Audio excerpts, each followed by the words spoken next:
for the weekend? Yeah, we'll go Olson. Kaminsky will be back in there on Saturday, and then TBA on Sunday. What did that week off do for Jace and kind of how he's feeling?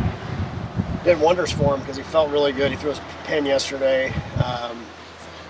Stuff looked really sharp. Breaking ball looked sharp, and said he feels great. So be ready, excited to get him back in there.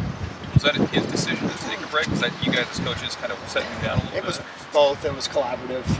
Just he had a couple of weekends in a row where he felt like he could fight through it a little bit, and then he just didn't feel great on his bullpen. So we thought, what, there's no reason to keep pushing if he's not feeling great. I just think a little bit of rest was what he needed. So.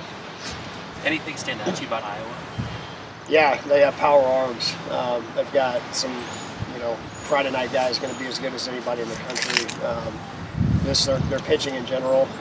They hit a lot of doubles. They steal a lot of bases. That's kind of what they've done as a team, and I think they're at a point in their season just like we are, where the season can go one way or the other just with one weekend. And they got a really good team. We know that. It's going to be a great challenge.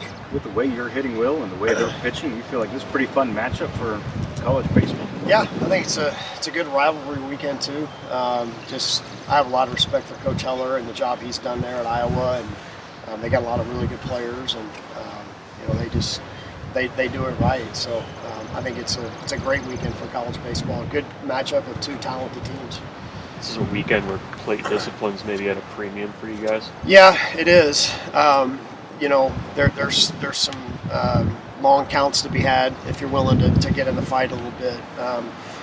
It's also a little bit of a catch-22 because you hit with two strikes a lot against guys with great stuff. You could come up with some empty at-bats, but if you stack enough good at-bats together, you can drive the pitch count up a little bit. They got a good bullpen too, though. So, and I'd say on the flip side of that, for our pitching staff, they got 200 walks as an offense, so they're pretty patient as well. So we gotta be on attack that way.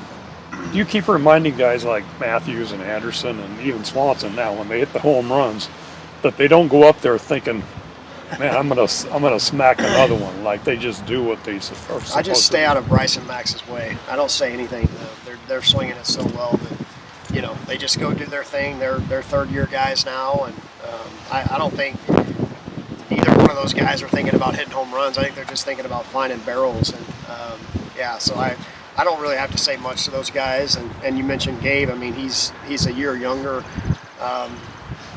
Been pretty cool to see his trajectory as a hitter. Same thing with him. When he's in the mind frame of just having the plate covered up and just trying to hit a line drive, he ends up getting the barrel there, and he's a strong guy, so the ball's going to go. With Bryce and Max, is there anyone that you can think of in your career in terms of two guys that have been really that hot for a full season that you can compare them to? Matt Hopper and Dan Johnson had kind of a back and forth battle of, they got up to 19, 20, 21 home runs one year, and it was literally talked about like all the time, like, hey, the race, we got a home run race going here. This is kind of a little bit more unspoken by those two, I think, but then everybody else, I think, they hit the home run, and our pitchers go, and everybody goes from the dugout, and Kaminsky looked at me, he's like, well, Max is going to hit one now that Bryce did, and then sure enough he did. So the guys are pretty aware of it. So I don't know, that as a coach, I don't think I've had necessarily two guys with that type of production. It's hard to find the power and the average in two guys on one team. So would you say their confidence in what they're doing really trickled down to the rest of the team? I think so, yeah. They really set the tone for the team. They're the veteran guys. They're the guys that have been around, and they're going good. It makes everybody else's job easier as well. In your mind, what's been key to their just offensive success, you think? Just a consistent mindset for those two. We've seen, Max has been probably a more consistent hitter in his career. We've seen just the power start to come with him, just with a little bit, he's just more physical now. Bryce's mindset has really helped him. I think he goes into the box, every single at-bat and thinks that he's the best player on the field. And that's the mindset you got to have. And I don't say that in an arrogant way or anything like that. It's just that's what you have to think. You have to think that way. And I've really seen their mindsets, step up this year. How important is getting contributions from the guys around Bryce and Max, sort of like you did this past weekend? Yeah, I think the biggest thing is, because there's some guys in the lineup that aren't going to necessarily hit as many home runs as they do.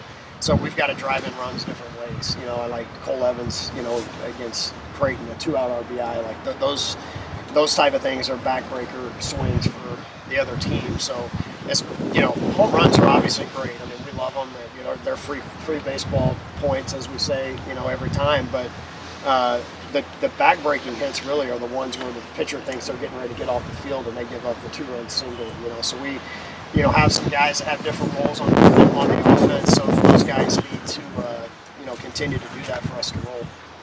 When you're facing a guy who is throwing triple digits like I was Freddie guys, what's the approach there? Against a little extra velocity. Yeah, you can't try to go get the ball on those guys because if you get jumpy, then you get susceptible to the breaking ball. And he's got one of the best sliders in the country too, and he throws the slider as often as he throws the fastball. So just honing in on the strike zone, I think, is going to be the biggest thing. Being willing to take some extended counts until you get a chance to drive in runs, and then you got a chance to throw the knockout punch if it's there. You got to be ready to hit it. So it can vary depending on the situation, but he's got some walks in there, so we have to beat him. So. Where would you say this team's confidence level is at right now, just heading into this weekend? I think it's high. I think it's been pretty similarly high the whole year. I mean, we've played well, with our top two guys on the mound, and on the weekends we've been really good with those two guys, and we've been pretty consistently strong offensively all year long, and I think the guys, they have a high level of confidence every time they take the field.